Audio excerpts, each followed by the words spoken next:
Congress party code ఉల్లంఘనకు పాల్పడిందని ఎన్నికల అధికారులకు all India forward black అభ్యర్థి సర్దార్ రవీందర్ సింగ్ ఫిర్యాదు.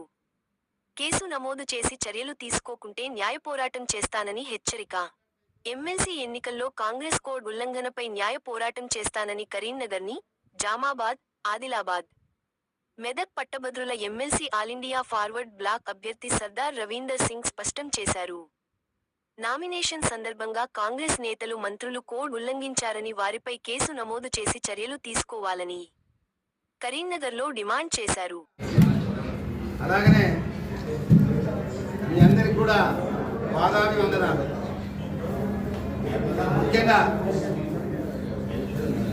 ఈరోజు మిమ్మల్ని అందరితోటి ఇంట్రాక్ట్ అవుతూ నాతో పాటు జయసింహ రెడ్డి గారు, మహేష్ గారు, కంసారం తిరుపతి గారు, కాకతీయ జేఏసీ చైర్మన్ రాము యాదవ్ గారు, సర్పంచ్ రాజు గారు, అలాగనే అవినేష్ గారు పాల్గొనడం జరుగుతుంది. ముఖ్యంగా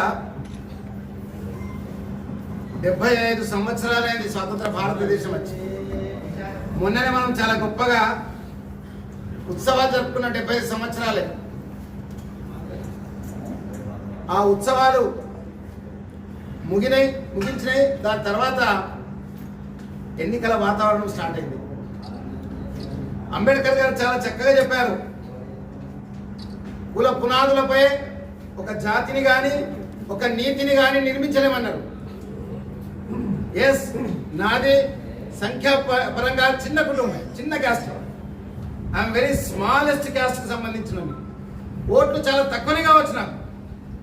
అయినా కానీ విద్యార్థి దశ నుండి మొన్నటి వరకు మేయర్ వరకు కూడా నేను ప్రతి ఎన్నికలలో పోటీ చేస్తూనే ఉన్నా, గెలుస్తూనే ఉన్నా. ప్రజలు ఆశీర్వదిస్తారు, వాళ్ళకు అందుబాటులో ఉంటున్నా, వాళ్ళతో మమేకమవుతున్నా, వాళ్ళ సమస్యలను పరిష్కరించే ప్రయత్నం చేస్తున్నా. కానీ తక్కువ ఓట్లో ఉన్నంత మాత్రాన అంబేద్కర్ ఇక్కడ చెప్పలేదు, రాజ్యాంగంలో ఎక్కడ చెప్పలేదు తక్కువ ఓట్లు ఉన్న వాళ్ళు పోటీ చేయొద్దని. అందుకే ఆ రాజ్యాంగాన్ని నమ్ముకుంటా కాబట్టి ఒక న్యాయవాదిగా ఒక బీసీ బిడ్డగా నేను రాజ్యాంగాన్ని నమ్ముతా. అందుకోసమే ఈ ఎన్నికల్లో పోటీ చేస్తున్నా. ముఖ్యంగా మీ అందరితోటి కొన్ని విషయాలు చర్చిస్తాననుకున్నా. ఈరోజు నాపై చాలా మంది పోటీ చేస్తున్నారు, చాలా గొప్పగా పోటీ చేస్తున్నారు. ఇక డబ్బులను నీళ్ళ లెక్క ప్రవహిస్తున్నారు. నేను ఈరోజు అడుగుతున్నా మీ ద్వారా, విద్యావంతులను చెప్పుకునే వాళ్ళు విద్యావంతులు కాదు, విద్యా వ్యాపారవేత్తలు. నేను సరస్వతి మాత సాక్షిగా చెప్తున్నా, ఆ తల్లి చదువుల తల్లి సాక్షిగా చెప్తున్నా, వీళ్ళు అందరూ కూడా విద్యావంతులు కాదు, విద్యా వ్యాపారవేత్తలు. దయచేసి గమనించండి మీరు. వీళ్ళు వ్యాపారాల కోసమే ఈ ఎన్నికలో పోటీ చేస్తున్నారు. నేను అడుగుతున్నా, వీళ్ళందరికీ టీచర్ ఓటు ఉంది కదా, మరి టీచర్ ఎమ్మెల్సీలు ఎందుకు చేయరు? మీరు అర్థం చేసుకోండి.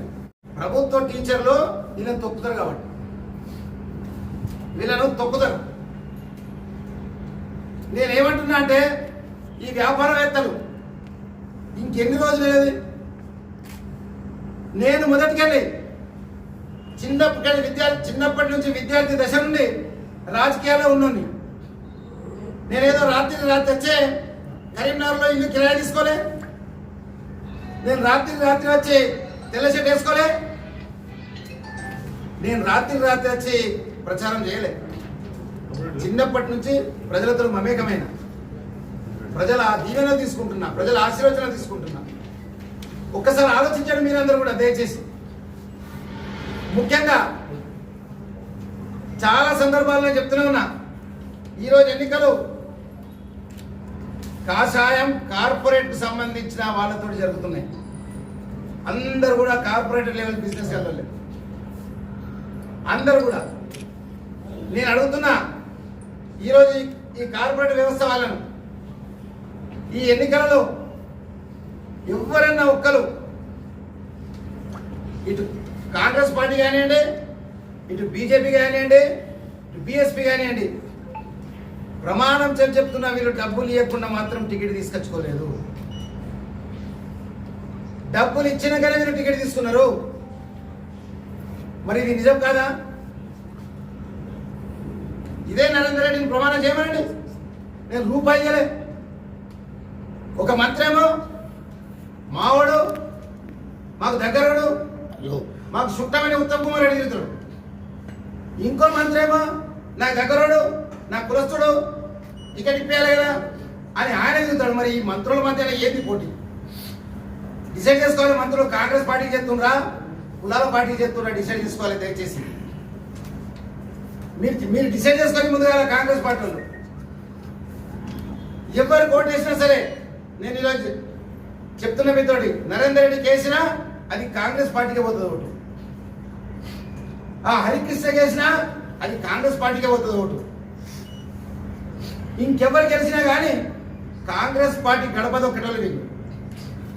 ఉద్యమంలో ఉన్నోని, ఉద్యమంలోకి వెళ్ళి జైలుకు పోయొచ్చినోని, ఉద్యమాలలో పాల్గొన్నోని పొద్దున్న లేస్తేనే పోలీసులు మమ్మల్ని అరెస్ట్ చేసి చాలా సందర్భాలలో పొద్దున్న తీసుకుపోయి మమ్మల్ని 5కి తీసుకుపోయి రాత్రి 9 దాకా ఉంచుకున్న చరిత్ర మాది.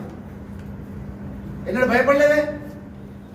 పొద్దున తలుపు కొడితే పాలు వాళ్ళు వచ్చిరండి, తలుపు తిస్తే పోలీసు వాళ్ళు వచ్చి పట్టుకపోయిన చరిత్ర మాది. ఈరోజు కొత్తగా రాలే మేము ఉద్యమంలో. వీళ్ళందరూ ఎక్కడ పోయిన ఉద్యమంలో? వీళ్ళందరూ ఎక్కడ పోయిన ఉద్యమంలో లేరు కదా. ఉద్యమంలో ఎక్కడ కనబడలే కదా వీళ్ళు. ఎవరు చెప్తే నేను రాజీనామా చేస్తున్నాను, డిఎస్పీ రాజీనామా చేస్తున్నా అన్నాడు. అటేవా కనబాపుకున్నాడు. ఈరోజు ఆలోచించండి మీరు.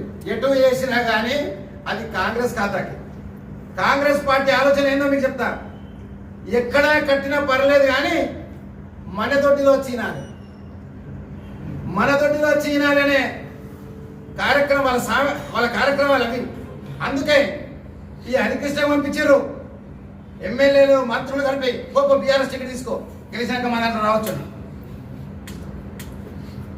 తిరిగి ప్రైవేట్ టీచర్లకు ఎందుకు అసోసియేషన్ పెట్టలేకపోయినరు? ఎందుకు 75,000 మంది టీచర్లకు అసోసియేషన్ లేదు ఈరోజు? యాజ్ ఎ మేయర్గా ఉన్నప్పుడు కార్మికులకు అందరికీ కరీంనగర్లో మున్సిపల్ నగరపాలక సంస్థలో పనిచేస్తున్న కార్మికులందరికీ కూడా తప్పనిసరిగా పిఎఫ్ ఉండాలి, వాళ్లకు ఉద్యోగ భద్రత ఉండాలనే ఆలోచనతోటి నేను మొదటిసారిగా చెప్తేనే ఆ కార్యక్రమాన్ని తీసుకున్నాను. మరి మీ పాప టీచర్ల ఉద్యోగ భద్రత ఎక్కడుంది? దయచేసి ప్రైవేట్ టీచర్లు ఆలోచించండి మీరు. నేను చెప్పలేదు, మీరు చాలా చదువుకున్న ఎంఏ డిగ్రీలో పోస్ట్ గ్రాడ్యుయేట్ ఉన్నారు. మీరు చాలా రకాల ఆలోచించే శక్తి ఉంది మీకు. మీ గురించి ఒక్కరోజు ఏ పార్టీ నాయకుడన్నా ధర్నా చేసిన సందర్భం దయచేసి చూపించండి నాకు. ఒక్కరోజు. ఇక నేనున్నా మీతో. మీ ఉద్యోగ భద్రత కల్పిస్తా. 11 నెలలు 12 నెలలు పని చేసుకొని 11 నెలల జీతం ఇస్తున్నారు. శ్రమ దోపిడీ అని కడతా. శ్రమ దోపిడీని చట్టసభలో దానికి ఒక చట్టం తీసుకొస్తా. 12 నెలలు పని చేస్తే 12 నెలల జీతం ఉండాలి.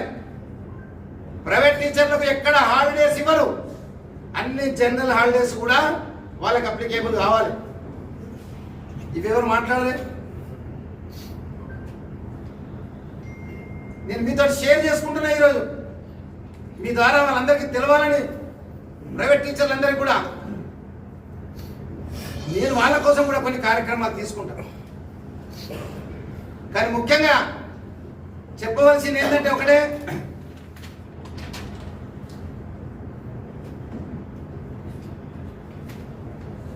ఈ ఎన్నికలలో ఒక ఆయన స్పీచ్ ఇస్తాడు, మొత్తం సస్యశ్యామలం చేసేస్తా, ఆదిలాబాద్ జిల్లాను పర్యాటక కేంద్రంగా చెప్పి నాకు ఒకటి అర్థం కాలేదు. దయచేసి ఏమన్నా ఇది ముఖ్యమంత్రి ఎన్నికల, ఎమ్మెల్సీ ఎన్నికలు, మొత్తం 39 ఎమ్మెల్సీలలో ఒకటి ఎట్లా సస్యశ్యామం చెప్తా నాకు అర్థమైంది. అదే నేను అడుగుతున్నా ఈరోజు. ఏ హామీలు మీ చెప్పండి కదా. ఇగో ప్రైవేట్ టీచర్లకు ప్రతి ఒక్కరికి కూడా 5 లక్షల ఇన్సూరెన్స్ చేపిస్తానండి. నా సొంత డబ్బుతోటి కాలు మొక్కుతా, దండం పెడతా, గదవలు పడతా, కానీ నిరుద్యోగులకు ప్రైవేట్ టీచర్లకు మాత్రం తప్పనిసరిగా 5 లక్షల ఇన్సూరెన్స్ చేపిస్తాను.